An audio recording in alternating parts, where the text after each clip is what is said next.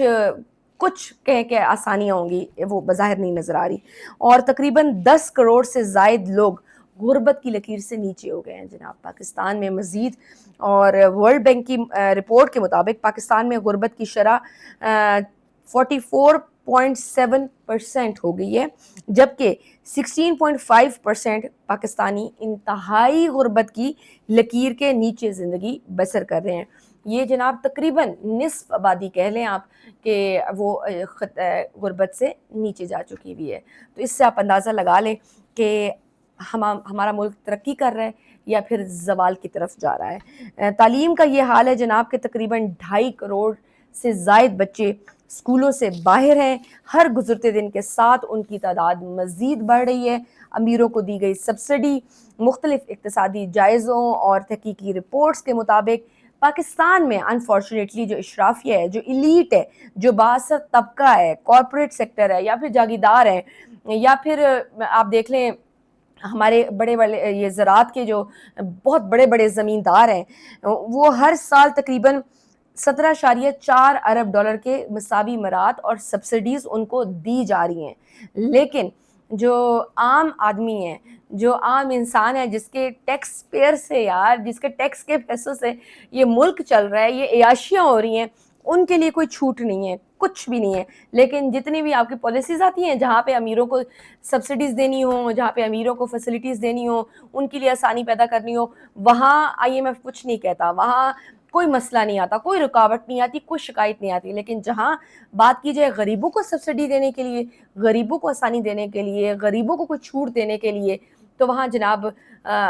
کیا ہمیں ریزن دی جاتی ہے؟ ہم تو بڑے مجبور ہیں، ہم بڑے بے بس ہیں، ہم تو عوام کی خدمت کرنا چاہتے ہیں، ہم تو یہ چھوٹ دینا چاہتے ہیں، لیکن کیا کریں، ہمارے ہاتھ بندھے ہوئے ہیں، IMF کی شرائط بڑی کڑی ہیں، ہمیں وہ فالو کرنا پڑے گا ورنہ ہمیں قرض نہیں ملے گا، تو کیا کریں جناب، ہمیں IMF کی شرائط کو پورا کرنا پڑے گا، جبکہ غریب کا پیٹرول مہنگا ہو جائے گا، مہنگائی میں مزید اضافہ ہو جائے گا کہ آج عام آدمی کے لیے 2 وقت کی روٹی کمانا مشکل ہو گیا ہوا ہے، اس کا 2 وقت کے لیے پیٹ پالنا مشکل ہو گیا ہوا ہے، کیا اس نے بچوں کو پڑھانا ہے، کیا اس نے باقی زندگی میں کچھ کر لینا ہے، جہاں پہ وہ صرف بیسک اپنی نیسیسٹیز، وہی روٹی کپڑا مکان، اسی میں ہی وہ لگا ہوا ہے، تو اس نے اور کیا کرنا ہے زندگی میں۔ پاکستان میں جہاں پہ ہم دیکھ لیں اوبویسلی جب کاروبار نہیں ہوں گے، جب فیکٹریاں بند ہوں گی، جب جو باہر کی جتنے بھی اگر کمپنیز تھیں وہ بھی اپنا وائنڈ اپ کر کے باہر جا رہی ہیں، واپس جا رہی ہیں، کیونکہ اوبویسلی حالات اتنے اسٹیبل نہیں ہیں پولیٹیکلی بھی اور اکنامکلی بھی، تو اس کے اثرات بھی پڑتے ہیں، اور اثرات کی اگر آپ دیکھ لیں تو پاکستان میں بے روزگاری بھی بڑھ رہی ہے، بے روزگاری کی شرح بڑھ کر 7.1% ہو چکی ہوئی ہے، اور بے روزگاری کی شرح، یہ جو شرح ہے نا 7.1%، یہ 21 سال کی بلند ترین سطح پر پہنچ چکی ہوئی ہے جناب۔ یہ ہے آپ کی چارٹ شیٹ اور یہ آپ کی ترقی ہے، بلکہ آپ کے بقول یہ آپ کی ترقی ہے، اور یہ ہمارا ملک آپ کہیں کہ جی بڑا مستحکم چل رہا ہے اور بڑے ہم پرفیکٹ جا رہے ہیں، تو جناب یہ ہے۔ اور سہیل وڑائچ صاحب مزید کالم میں لکھتے ہیں کہ جناب موجودہ حکومت افادیت اس لیے کھو رہی ہے کہ یہ ٹھہراؤ کا شکار ہے، اس کا مستقبل کا کوئی بڑا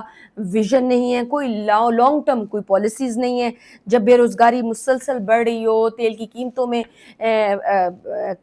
مطلب زیادتی ہو رہی ہو، نہ سرمایہ کاری آ رہی ہو، نہ ہی روزگار کے مواقع فراہم ہو رہے ہوں، نہ کوئی نئی منصوبہ بندی، کوئی نیو پلاننگز ہوں، کوئی لانگ ٹرم پلانز ہوں، کوئی چیز سامنے نہ آ رہی ہو، تو ہمارے رخ بدلنے لگتی ہیں، حکومتی چراغوں میں روشنی نہیں رہتی، بے جان لاشوں کو اٹھا کر کون زیادہ دور تک چل سکتا ہے۔ یعنی کہ وہ جناب کہہ رہے ہیں کہ یہ جو موجودہ حکومت ہے، یہ جو لے کر آئے ہیں ان کے لیے یہ بہت بھاری ثابت ہو رہی ہے، یہ ایک طرح سے زندہ لاشیں ہیں، اور یہ جو لاش ہے اس لاش کا بوجھ دن بدن بڑھتا جا رہا ہے، تو اوبویسلی وہ کہہ رہے ہیں کہ کون یہ بوجھ اٹھا پائے گا، ایونچولی ان کو یہ بوجھ اپنے کندھوں سے اتارنا پڑے گا جناب۔ اور ملک کا دوسرا بڑا شعبہ اگر ہم بات کریں زراعت کی، تو وہاں بھی آوے کا آوا ہی بگڑا ہوا ہے. آپ کسی بھی کاشتکار سے پوچھ لیں, کسی بھی کسان سے پوچھ لیں کہ جناب زراعت کے ساتھ موجودہ حکومت کا رویہ کیسا ہے, تو وہ یہی کہیں گے کہ جی موجودہ حکومت کا رویہ ستیلا ہے. ٹیکسٹائل انڈسٹری مکمل بند پڑی ہوئی ہے, نہ کوئی ہمارا دوسرا کوئی مطلب کاروبار شروع ہو رہا ہے. تو زراعت کے بھی بالکل یہی حالات ہیں. زراعت میں بھی آوے کا آواز سب بگڑا پڑا ہے. موجودہ حکومت کا رویہ ستیلا ہے. وزیر اعظم کسی بیرونی دورے کے بعد نہ ہم دیکھتے ہیں کہ نہ وہ پریس کانفرنس کرتے ہیں, نہ وہ کوئی اور کوئی بات کرتے ہیں جناب. اور وہ یہی ان کی گلے ہیں کہ یہ پالیسیز ہمارے لیے اس طرح کی نہیں ہیں. اور ہم دیکھ رہے ہیں کہ نہ صرف لاسٹ ایئر, اس سال بھی جو کسان ہیں وہ سراپا احتجاج ہے. وہ کہتے ہیں کہ جی گندم کے لیے جو پالیسیز ہیں وہ بھی ہمارے لیے ٹھیک نہیں رہی تھیں. جب ہم نے گنا کاشت کیا تھا تب بھی ہمارے لیے پالیسیز ہمارے لیے وہ ٹھیک نہیں تھیں, لیکن جن کی بہت بڑی بڑی شوگر ملز ہیں ان کے لیے سارے فوائد تھے. تو وہ کسان بھی آپ کا ناراض ہے, آپ کی گندم, آپ کی زراعت بھی بری طرح سے ڈیمیجڈ ہے آپ کی, اور پھر ان کی قیمتیں اتنی زیادہ ہیں, کھاد, پانی, بیج, ان سب کی قیمتیں بہت زیادہ ہیں. تو جناب ہر چیز خراب ہے. اور وزیر اعظم کسی بیرونی دورے کے بعد نہ پریس کانفرنس کرتے ہیں, نہ صحافیوں کے آزادانہ سوالات کا سامنا کرتے ہیں. اور یہی حال بیشتر وفاقی وزراء کا ہے. اکثر تو صحافیوں کے فون کا جواب ہی نہیں دیتے honestly. Even I do a program and mostly جب بھی میں انہیں بلاؤں تو بہت مشکل ہوتا ہے کہ حکومت کی طرف سے کوئی وزراء ہمارے پاس آ جائے تو آ جائیں, ورنہ بڑا مشکل ہوتا ہے ان کو بلانا. اور اس سے پہلے میں نے کل بھی ذکر کیا تھا کہ محمد مالک صاحب نے بھی کہا ہے کہ سندھ میں بھی بڑی تبدیلی ہونے والی ہے, اور وزیر اعظم صاحب کی کابینہ میں بھی کافی ساری تبدیلیاں ہو جائیں گی. لیٹس سی اب کیا ہوتا ہے جناب. یہ تو تھا ان کا کالم اور یہ تھی ان کی پریڈکشن, اور ہمیں پتہ ہے ان کی سیاسی بصیرت کا. تو اور جو رپورٹس ہیں وہ بھی ان کے خلاف ہی ہیں. تو لیٹس سی کب تک ان کا بوجھ اٹھانے والے ان کا بوجھ اٹھاتے ہیں. اور جناب آج قومی اقتصادی کونسل کا اجلاس بھی ہوا ہے وزیر اعظم کی صدارت میں, اور قومی اقتصادی کونسل نے آئندہ مالی سال کے ترقیاتی پروگرام کی منظوری دے دی ہوئی ہے. آئندہ مالی سال کے اہم معاشی اہداف کی بھی منظوری دی گئی ہوئی ہے. اور یہ اجلاس خیبر پختونخوا کے وزیر اعلیٰ سہیل آفریدی صاحب نے بھی اٹینڈ کیا تھا. اور اجلاس کے بعد انہوں نے گفتگو کی اور انہوں نے کہا کہ جناب میں خیبر پختونخوا کی عوام کا مقدمہ لڑ رہا ہوں. وزیر اعظم نے 180 دن میں قومی مالیاتی فنڈز کو حتمی کرنے کا وعدہ کیا ہے, اور ساتھ میں انہوں نے کہا کہ قبائلی اضلاع کو فنڈز میں حصہ ملے گا. گندم کا بھی وفاقی حکومت 1,75,000 ٹن گندم فراہم کرے گی. اور میٹنگ کے شروع میں وہ ان کا کہنا ہے کہ شہباز شریف نے کہا ہے کہ جو ہمارے سیاسی مسئلے ہیں ان پر واضح ہمارا موقف آئے گا, اور NFC کا اجلاس میں شرکت بہت ضروری ہے. جہاں میرے صوبے اور عوام کا فائدہ ہوگا وہاں میں شرکت کروں گا. یہ تھی ایکسپلینیشن سہیل آفریدی صاحب کی آج کے قومی اقتصادی کونسل اجلاس کی اٹینڈنس کے حوالے سے. اور مزید انہوں نے کہا ہے کہ جناب ہم نے آج NFC کا مقدمہ رکھا جس پر شہباز شریف نے وعدہ کیا ہے کہ 180 دن کے اندر NFC اپڈیٹ ہوگا, اور اگر تمام صوبے 180 دن میں ضم اضلاع کے حقوق پر رضامند نہ ہوئے تو شہباز شریف NFC ایوارڈ کی سمری صدر کو بھیجیں گے. مزمل اسلم صاحب نے بھی یہی کہا ہے کہ PSDP کا جو حجم ہے وہ کم کر کے 1,000 ارب روپے کر دیا گیا ہے. پنجاب اور سندھ کے ترقیاتی پروگرامز میں بھی بہت بڑی کمی کی ہے, البتہ خیبر پختونخوا کے ترقیاتی پروگرامز میں کٹ نہیں لگایا گیا. دفاعی بجٹ میں اضافہ ہے. بجٹ میں وفاقی ترقیاتی پروگرام میں مزید 126 ارب روپے کی کٹوتی کی تجویز ہے اس بجٹ میں, اور دفاعی بجٹ بڑھا کر 3,000 ارب روپے تک لے جانے پر غور کیا جا رہا ہے. اور جناب تنخواہ دار طبقے کے لیے 50 ارب روپے کے ٹیکس ریلیف کا پیکج کا امکان ہے کہ جی اس دفعہ سیلریڈ طبقے پہ کوئی ٹیکس نہیں لگے گا, ان کو ریلیف دیا جائے گا. صوبے وفاق کو کتنا پیسہ دیں گے جناب یہ اب طے ہوا ہے, کیونکہ NFC پہ تو معاملات نہیں طے ہوئے تھے کیونکہ پیپلز پارٹی اس پہ کمپرومائز کرنے کو تیار نہیں تھی. تو پچھلے دنوں میں صدر اور پرائم منسٹر کا آپس میں ان کی مشاورت ہوئی تھی, اور اس کے بعد ایک فارمولا بنایا گیا جناب کہ اب صوبے مل کے وفاق کو پیسے دیں گے. تو اب وفاق کو کتنا پیسہ دیں گے صوبے؟ خیبر پختونخوا حکومت وفاقی حکومت کو 109 ارب روپے دینے پر تیار ہے جناب, اور پنجاب حکومت 700 ارب دے گی, اور سندھ حکومت 200 ارب روپے